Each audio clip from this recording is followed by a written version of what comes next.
Sorry about that. Had to get the light on. I don't know how I forgot to turn that on. Gotta get some studio help in here, you know? Anyways, welcome to Guy on the Couch Sports. I'm your host, Guy on the Couch. It wasn't pretty tonight, but they got the job done. Another game where Jack gives up 4 or more goals. Whatever, he got the win. Mrazek gave up 4 goals last night, and he got the win as well. It's nice to see that the team can score, right, to get you out of these problems. Hopefully can buy you some time for your goalies to get their shit together. But let's talk about something else. I'm tired of talking about the goalie problems and the defensive issues. I'm just going to spend this whole time talking about how great Matthews, Marner, and Bunting are. Like, it's really incredible to watch. Like, when these three are on the ice, you can't get the puck off of them. Especially Mitch. Like, Mitch, the way he cycles the puck, it's insane to watch. And Matthews, like, I don't know how you get the puck off this guy. Like, he's big, strong. Like, you can't do nothing with him. You basically just got to watch him dangle and then eventually score. Team looked good offensively tonight. Defensively, still a struggle. But they look great offensively tonight. Like, you can't take anything away from this team's offense. It's elite, like top of the league for sure. Them and Colorado have to have like and Florida have to have the best offenses in the league. Like those 3 teams right there. But man, we really got some work to do defensively. As you can see here, the Leafs started out the game great. Gave Jack an early 1-0 lead. Shortly after that, the Kraken came down and tied it. On a goal that probably Jack would think he should have. I know he should have had that. You probably think he should have had that. So I'm assuming Jack probably feels the same way that we do. Right? So, and right after that, though, the Leafs got to go back to Veras, who's, had 2 goals now in his last 3 games. In 3 games, 2 goals. Tongue twist. Anyways, yeah, he's been playing pretty well the last couple of games here. He didn't score the other night. Last night in Columbus, he didn't look great, but tonight, the second line kind of struggled, but he did make up for it with that goal. Nylander scored as well, too. So offensively, the second line showed up tonight. Nylander also had a brutal turnover in the second period there. I don't know, like, this guy sometimes, I'm not gonna harp on that. Like, it's you know what, we won the game. Like, it's brutal and it's a bad trend for him, but you can't really harp on this shit when you're winning. It sucks to see, and you don't want this in the game because it's eventually going to show up when it really matters, right? The playoffs. He's gonna have like stupid fuck ups like that. But we won tonight, so whatever. We'll let that slide. Brody looked all right. He made a beautiful pass on that Tavares goal, by the way. Like, that was like, I don't know, like 150-foot sauce. Like, it was gorgeous to watch. Like, from his blue line all the way to the other blue line, like, it was nice. And then Engvall made a nice pass, found Johnny wide open, in all alone, 2-1. But of course, Leafs eventually made it 3-1 on that Nylander third power play goal.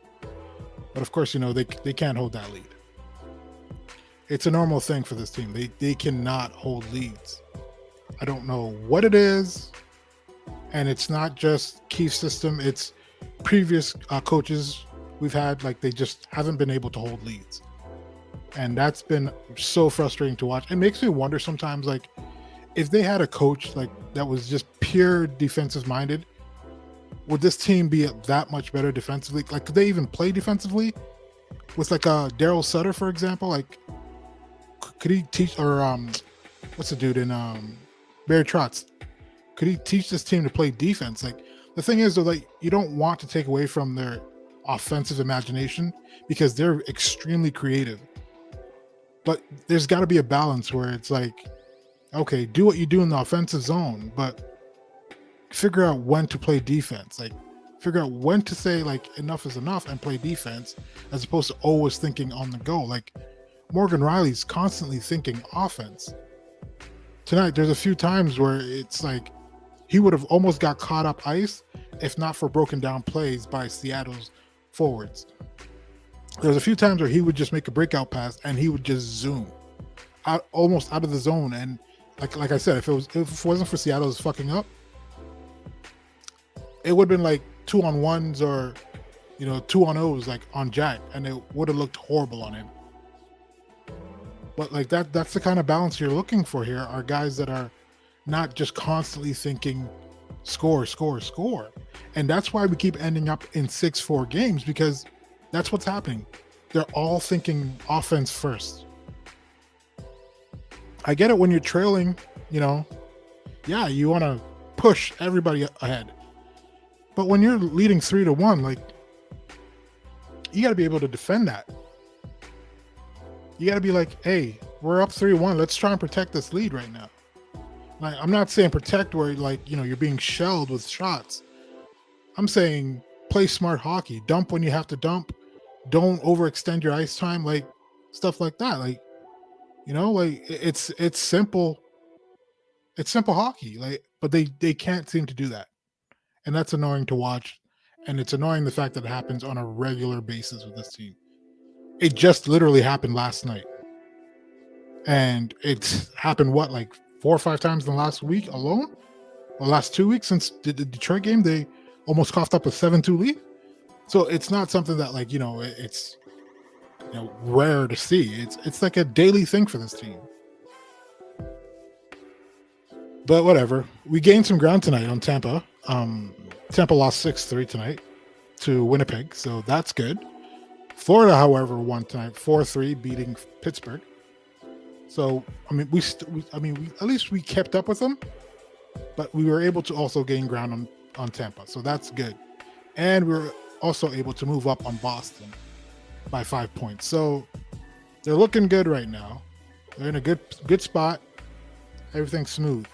You just got to work out these defensive kinks and the goaltending issues. So I don't know. Maybe Kyle is right about not having goalie issues. Maybe it's more defensive issues that this team's having. I mean, the goals that Jack gave up tonight, the first one, like I said, he definitely should have had. But at the first one and the fourth one, I think he should have had. I know deflections. It was a deflection. But you know what? Their goalies save deflections too. You can stop deflections. But the first one he definitely should have had, and I'll say the fourth one he could have had. I wouldn't beat myself up over the fourth one, but he definitely could have had that. But the second and third goals, you can completely blame the defense on that one. They hung him out to dry on both of those goals. What's he supposed to do on a 2-on-1? Both of them 2-on-1s. There's only so much miraculous saves he can make, right? So I don't know. I don't think Jack had an ugly game compared to the other games that he's had. I think this was a better effort from him. At one point, he was part of the reason why they were able to keep the score at 3 and allow the boys to eventually come back with that win here. But I don't know. I still think I want insurance in net, because if Jack does lose his confidence, or has lost his confidence, you want somebody that can back that up. And Mrazek is not that guy for me personally. You might like him, but he's not for me. He's not doing it. He's a solid backup.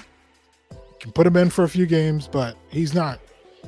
I've seen him get hot though, and he's been able to carry a team when he's hot. But I've never seen him do it in the playoffs. So, and I've never seen Jack do it in the playoffs either. So that's another thing that worries me. I don't know. What do you guys think we should do? I think we need goaltending. We definitely need defense. We absolutely need defense. I'm really hoping Muzzin can rest for the next month and a half. So that allows Kyle to use his LTIR space and grab somebody. That's what I'm hoping for. And Muzzin was on the ice today, so maybe he's on track to come back. I hope he just takes some time. Take all the time you need, bro. All the time you need. And Kyle, use that cap space, please. There's a lot you can do with that 5.5 mil. A lot.